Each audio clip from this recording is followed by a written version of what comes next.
63 for 334 yards, no touchdowns, no picks. Not really good. Not really good. And where are you going to go now? I mean, you couldn't make it at LSU. I mean, he did have Zach Mettenberger as the starter at that time.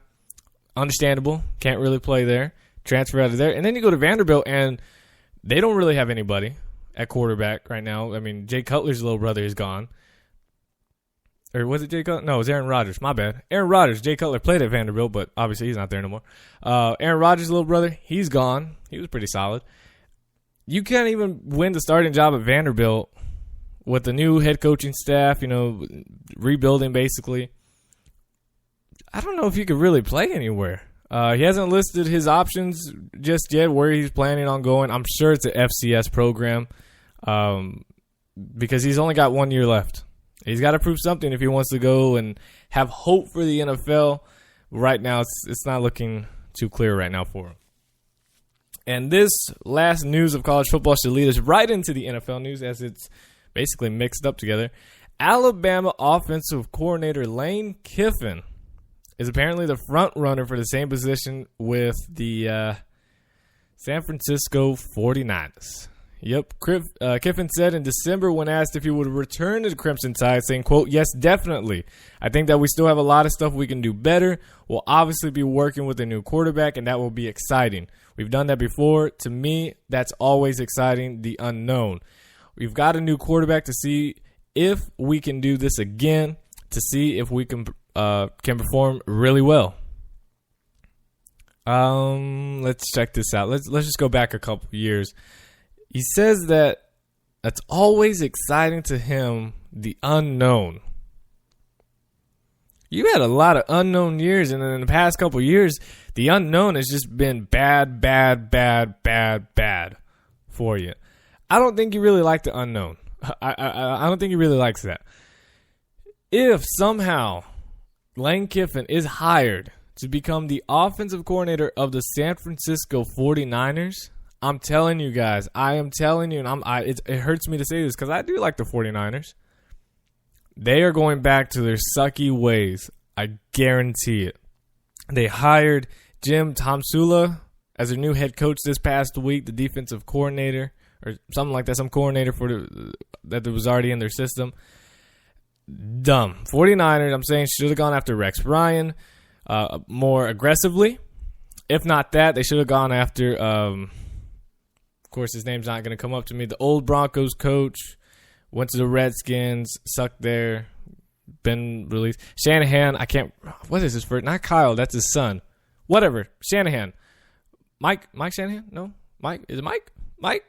Mike, maybe. I don't know. Shanahan. I believe they probably should have gone after him. Jim Tomsula, whatever.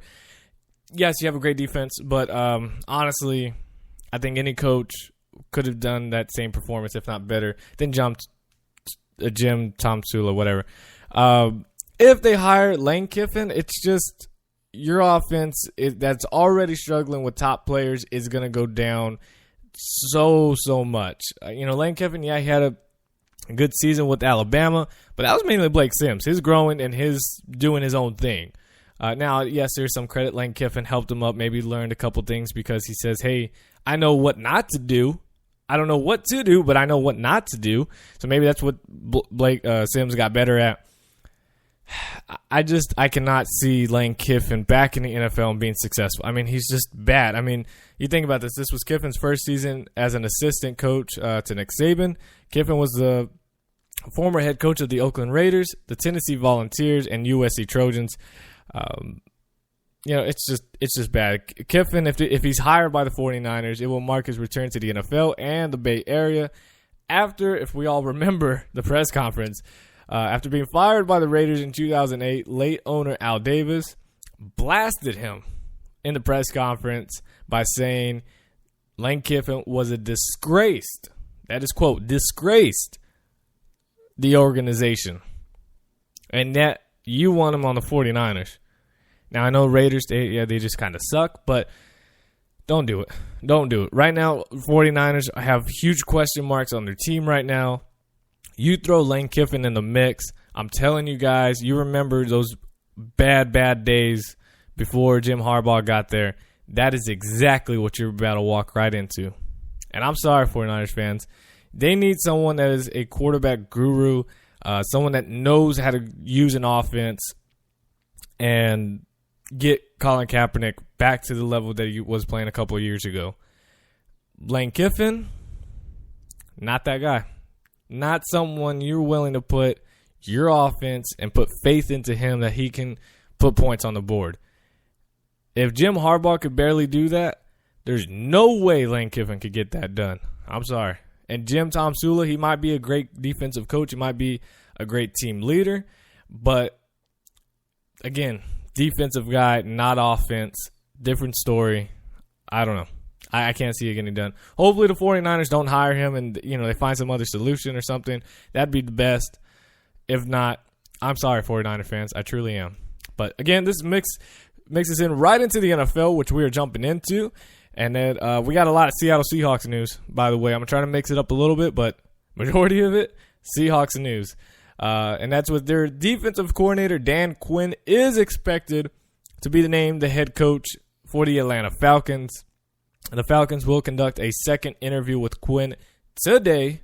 Right now it's 6:21 a.m. in Seattle, so I don't expect them to do that right now. But it is happening today, so that's awesome.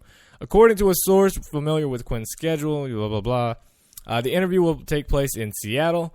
And also the team said that they will hire, and this is where, bam, it just goes bad, Kyle Shanahan, most recently with the Cleveland Browns, as we all know, as the offensive coordinator. So Dan Quinn would be the head coach for the Falcons, and the offensive coordinator would be Kyle Shanahan. I don't like it. I don't like it either. Kyle Shanahan and Lane Kiffin are just the same people that just can't win without a great coach or something with them. Lane Kiffin is terrible. Kyle Shanahan doesn't know offense. He just looks like he's more learning than Johnny Manziel was. It was just bad. It was just bad. So hopefully the Falcons don't do that. But it looks like, it will happen. Actually, it will. Once Dan Quinn is expected to be that guy. They said Kyle Shanahan was a package deal for both of them to get there. So it's basically a done deal. They just can't officially hire Dan Quinn as a head coach until the Super Bowl, after the Super Bowl. Once that's over with, once the Seahawks are done, that's obviously their last game, the Super Bowl. Once that's done, right after, boom, they can announce Dan Quinn is the head coach of the Seattle Seahawks, whether Seahawks win or lose. Also, the Indianapolis Colts have been working on a blockbuster deal that involves quarterback Andrew Luck, according to league sources. Many around the league expect a completed deal that would make Andrew Luck, the highest paid player in the game, at a figure that could be right around $25 million per year. That is right, $25 million per year. But nothing can be finalized until the start of a new league year, which is March 10th. So we have to wait until then, but they could, say, hey, this is what we're working out. Think about it. They're going to spread it out, enjoy that little off-season time period, and then get right back into it and finalize it March 10th. That is a huge deal for Andrew Luck and the Indianapolis Colts. We'll talk more about the Colts in just a little bit. But back to the Seahawks. Last two news stories, actually three more news stories, and then we will recap the NFL, AFC, and NFC championship games. So here we go. Seattle Seahawks cornerback Richard Sherman and free safety Earl Thomas both suffered injuries. Sherman suffered an elbow injury in the fourth quarter, while Earl Thomas suffered an shoulder injury in the first half. The extent of the injuries is unknown, and both players will have MRIs today. And, of course, both Sherman and Earl Thomas said, we will play in the Super Bowl. That wasn't obvious enough. And Richard Sherman said yesterday, hey, the only way I'm not playing is if my arm falls off. That's the only way I'm not playing in the Super Bowl. And I believe him. I believe he's still going to play no matter what. He says, quote, I can still position myself to be in coverage. It happened on the play I chased James Starks on the sidelines, and one of my teammates went through us. That teammate, of course, sadly, was Cam Chancellor. Came in there, kind of nicked him a little bit, and that's what hurt his left elbow. And I'm sure you guys were watching the game. You know, his hand was just clenched up the entire time, and he even said that, which was fun. It was weird because you think about it, Aaron Rodgers, he throws that interception early in the game.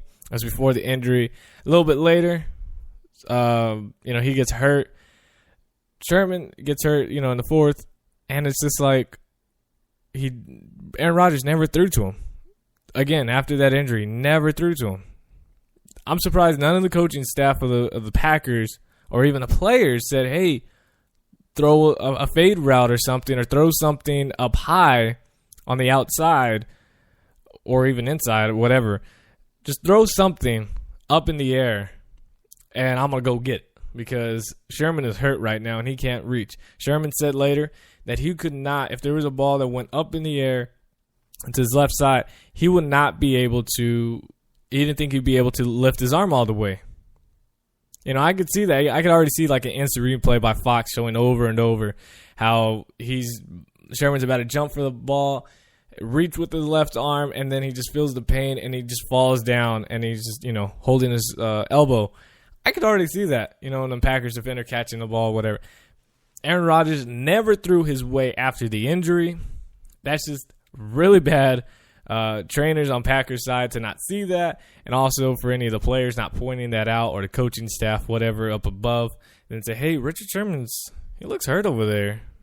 We should possibly throw his way or something, just test him a little bit, maybe run his way a couple times, see what he can do. Nothing. But anyways, for Earl Thomas though, this was Sherman. Doctor said it was a sprain, but they wanted to determine whether he has nerve damage. And then after the game, Sherman's left hand was clenched. Yeah, we saw that. But Sherman said this: "We got tape for the Warriors. I guarantee you in our next game, we will all be out there." Includes everybody. Thomas suffered a shoulder injury in the first half, but said he didn't know if he suffered a shoulder subluxation.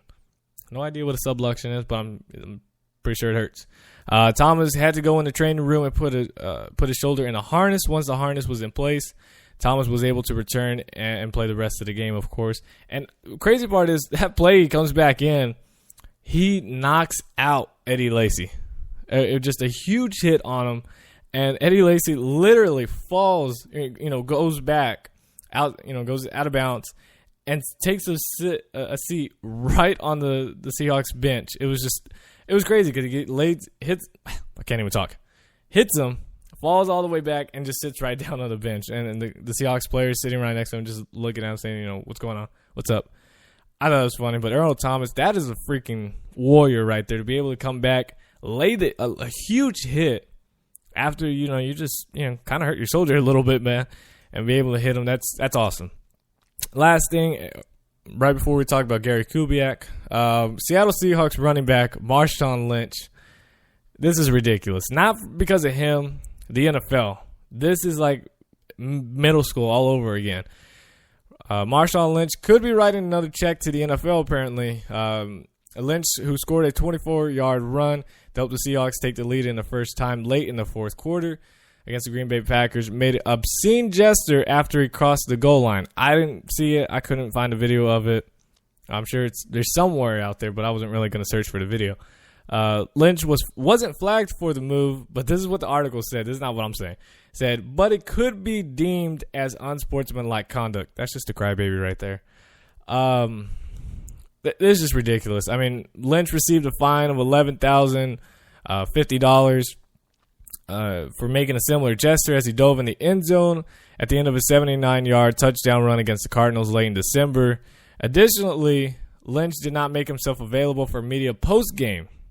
He was fined $100,000 this season for failing to adhere to the NFL's media policy earlier this season. And even before the game, this blew my mind. The NFL is just being stupid here. I understand they have a rule in place, but this is just really dumb. Lynch's feet made news before the game even started. He planned to wear gold cleats. He posted on Instagram, Twitter. I don't know if you saw them. Those were freaking nice cleats right there. It was gold and it had lime green on it. Still was in team colors, but no. No, the NFL want to make sure nobody can have fun, especially Marshawn